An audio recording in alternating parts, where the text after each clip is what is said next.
தமிழகம் எங்கும் கிளைகள் கொண்ட Annamal institute of hotel management and hospital management படிப்பில் சேர்வதற்கான அட்மிஷன் நடைபெறுகிறது. புதுச்சேரியில் முதலியார்பேட்டை, ஆரியாங்குப்பம் உள்ளிட்ட பகுதிகளில் மாசு கலந்த குடிநீர் விநியோகம் செய்வதாக கூறி கிராம மக்கள் பொதுப்பணித்துறை அலுவலகத்தை முற்றுகையிட்டு போராட்டத்தில் ஈடுபட்டனர். பலமுறை புகார் அளித்தும் அதிகாரிகள் கண்டுகொள்ளவில்லை என்றும் தூய்மையான குடிநீர் வழங்க நடவடிக்கை எடுக்க வேண்டும் என பொதுமக்கள் கோரிக்கை விடுத்தனர். இந்த மாதிரி தண்ணி பிரச்சனைக்கோசம் நாங்கள் மனு கொடுத்துருந்தோம். எப்படி பார்த்தா ஒரு 6 மாதமாக நாங்கள் நடந்து போயிருந்தா இருக்கோம். பொதுமக்கள் சேர்ந்து எங்க கூட வந்துதான் இருக்காங்க. கொடுக்குறப்பெல்லாம் நாங்கள் வரோம், நாங்கள் ஆய்வு செய்கிறோம், தண்ணி செக் பண்ணி பார்க்குறோம், சரியான தண்ணி நாங்கள் கொடுக்குறோம். 2 மாதம் டைம் கேட்குறாங்க. ஆனால் இது வரைக்குமே நாங்கள் கொடுத்து எப்படி பார்த்தாலும் 1 இயர் ஆகுது. இங்கே நாங்கள் மனு கொடுத்து இதுக்கே எந்த தண்ணியுமே கிளியர் பண்ணலை. இப்போ நாங்கள் கேன் எடுத்துகிட்டு வந்திருக்கோம். 3 கேன் தண்ணி எடுத்துகிட்டு அந்த கேன் ஆஃபீஸில் வச்சுருக்கோம். அதை குடிக்க சொல்லியிருக்கோம். நாங்கள் எந்த அதிகாரியுமே குடிக்கல. இதுக்கு அவங்களும் செக் பண்ணி பார்க்கல. நாங்கள் மனு கொடுத்துருக்கோம். இதால் எங்கள் பசங்களுக்கு ஸ்கின் ப்ராப்ளமாக, எனக்கும் அந்த ஃபேஸில் ஸ்கின் ப்ராப்ளம் இருக்குது. எங்களால் டாக்டருக்கு செலவு பண்ண முடியல சார். ஏன்னா எங்களுக்கு டெய்லிக்கு வர வருமானமே எங்களுக்கு கம்மி தான். இதுக்கு நாங்கள் ஸ்கின் ப்ராப்ளம் பார்க்கறதுக்கிட்ட எங்களுக்கு அந்த வருமானம் எங்களுக்கு கிடையாது. போய் அப்படி டாக்டர் செக் பண்ணாலும் தொடர்ந்து கண்டினியூஸாக 6 மாதம் 7 மாதம் டேப்லெட் நாங்கள் எடுத்துக்கிறதா இருக்குது. அதனால கொஞ்சம் குடிக்கிற தண்ணி எங்களுக்கு கொஞ்சம் நல்ல விதமாக கொடுக்க சொல்லி எங்களுக்கு முடிவு பண்ணணும். தண்ணி ப்ராப்ளம் இருக்குதுன்னு சொல்லிட்டு கிட்டத்தட்ட 5-6 வருஷமாகவே நாங்கள் அங்கே தான் இருக்கிறோம். நாங்கள் சொல்லி ஒரு 2ஆம் மாதத்துல கம்ப்ளைண்ட் கொடுத்துட்டு தான் இருக்கிறோம். 1 வாரம் டைமு, 2 வாரம் டைமு, ஒரு 2 மாதம் டைமு இப்படியே சொல்லிடுறாங்க. ஆனால் எந்த அதிகாரியும் செக் பண்ணவும் இல்லை.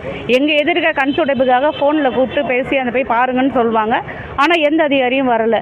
நான் கேட்டாக்க இந்த லைன் மாறி வருதுமா, அதை நாங்கள் சரி பண்ணணும் இப்படியே தான் சொல்லின்னு இருக்கிறாங்க. ஆனால் இன்றைக்கி நாங்கள் முடிவு தெரியணுன்றதுக்காக தான் வந்திருக்கோம். பிள்ளைங்க பெரும்பாலும் மன உடைச்சல் ஆகுதுங்க.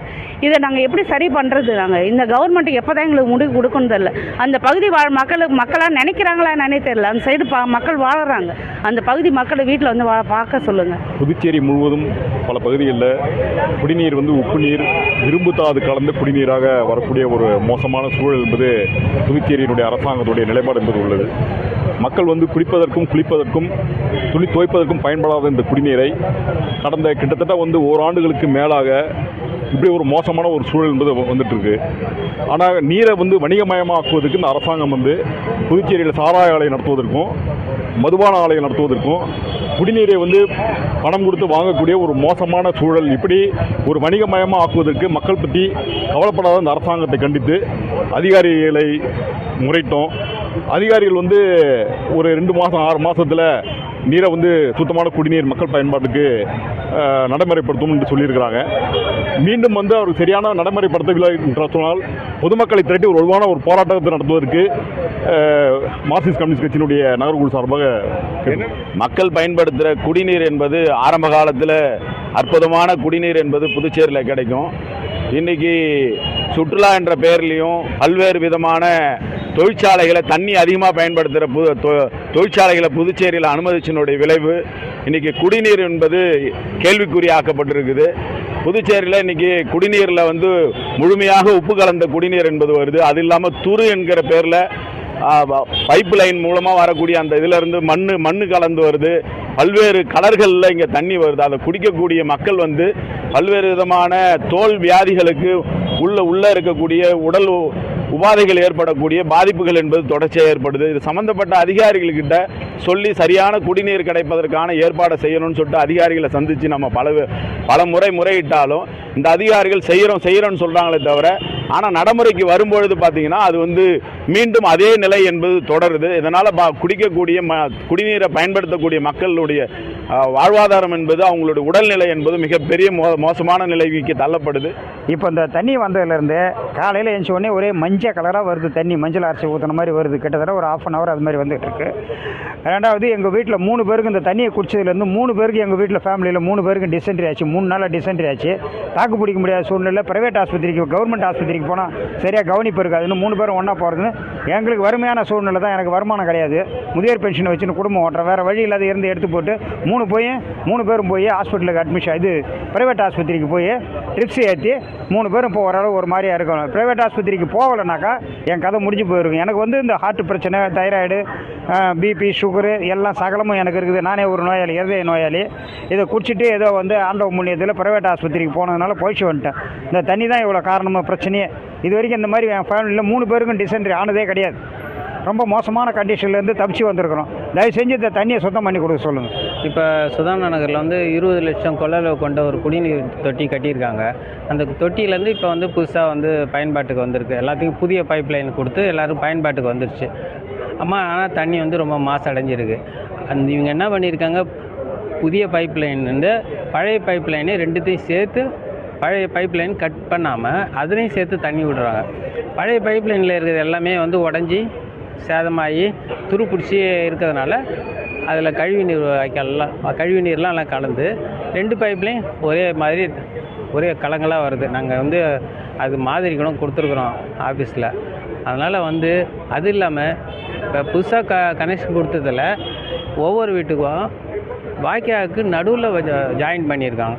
அப்போ அந்த ஜாயின் பண்ணும்போது வாய்க்காலில் வர தண்ணியெல்லாம் அந்த பைப்பில் வந்து அவங்களுக்கு ரொம்ப வந்து நோய் வருது.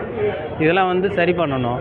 இப்போ இந்த தண்ணியை குடித்ததுனால இப்போ கிட்டத்தட்ட நிறைய பேர் ஹாஸ்பிட்டலில் வாந்தி பேதியால் அட்மிட் ஆகி ட்ரீட்மெண்ட் எடுத்துகிட்டு இருக்காங்க அரசு ஆஸ்பத்திரியில். அதனால் வந்து எங்களுக்கு போர்க்கால அடிப்படையில் பழைய பைப் லைனை கட் பண்ணிவிட்டு புதிய பைப் லைன் மட்டும் தண்ணி விடணும். தெளிஞ்ச தண்ணி நல்ல தண்ணி குடிக்க உகந்ததாக எங்களுக்கு செய்து கொடுக்கணும்னு சொல்கிறதுக்காக இந்த ஆஃபீஸுக்கு வந்து கம்ப்ளைண்ட் முறையிட்டு இருக்கோம். அவங்க செய்கிறேன்னு சொல்லியிருக்காங்க. ஏன்னா கடந்த 2 வருஷமாகவே பார்த்தீங்கன்னா எங்களுக்கு தண்ணி இந்தமாரி தான் வருது. எங்களுக்கு தண்ணி இந்தமாரி வரதை வச்சு எங்களால் வந்து ஒழுங்காக தண்ணி எங்களால் குடிக்க முடியல. ஒரு மணி நேரத்துக்கு பார்த்தீங்கன்னா தண்ணி இப்படி தான் வருது. அதுலேயே 1 மணி நேரம் கழிச்சு தண்ணி நல்லா வந்தாலும் சாக்காடு ஸ்மெல்லு வருது தண்ணியில். இந்த தண்ணி குடிச்சு எங்கள் ஏரியாவில் நிறைய பேருக்கு உடம்பு சரியாமல் ஆயிடுச்சு. டிசென்ட்ரி ஆகுது எல்லாருக்குமே ஃபுல்லாகவே. இதை வந்து நாங்கள் எங்கள் ஊர் எம்எல்ஏட்ட கம்ப்ளைண்ட் பண்ணோம். கம்ப்ளைண்ட் பண்ணி எந்த நடவடிக்கையும் எங்களை எடுக்கலை. இன்றைக்கி நாங்கள் எங்களோட ஊர் பொதுமக்கள் எல்லாருமே சேர்ந்து பிடபிள்யூ ஆஃபீஸில் வந்து பெரிய அதிகாரிட்ட நாங்கள் கம்ப்ளைண்ட் பண்ணியிருக்கோம். நாங்கள் கூடிய சீக்கிரத்தில் இதுக்கு வந்து நீங்கள் எந்த முடிவும் நடவடிக்கை எடுக்கலைன்னா நாங்கள் கண்டிப்பாக ரோட்டில் உட்காந்து நாங்கள் எல்லாருமே போராட்டம் பண்ணுவோம்.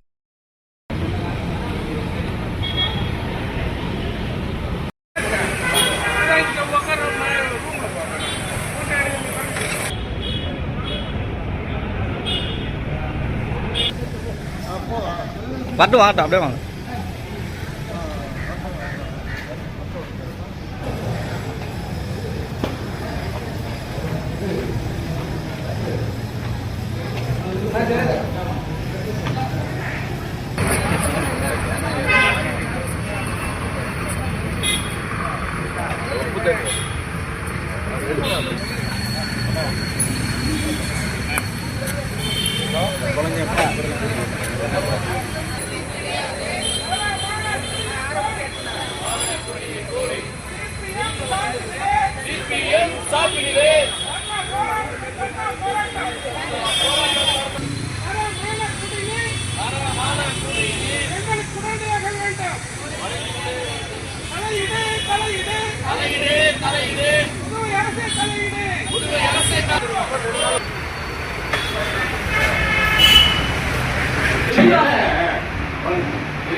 நீங்க குடிச்சிட்டீங்கன்னாக்கா நாங்களும் குடிக்கிறோம்.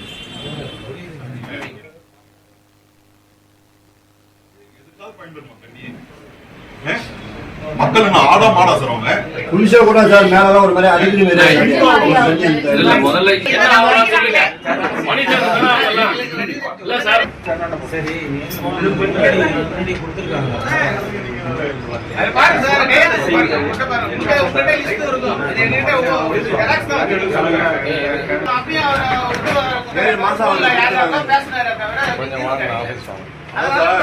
தேங்காய் தூளா இருக்க தண்ணி வந்து முதல் மாடிக்கு ஏற மாட்டேங்குது. பிரஷரே இல்லை.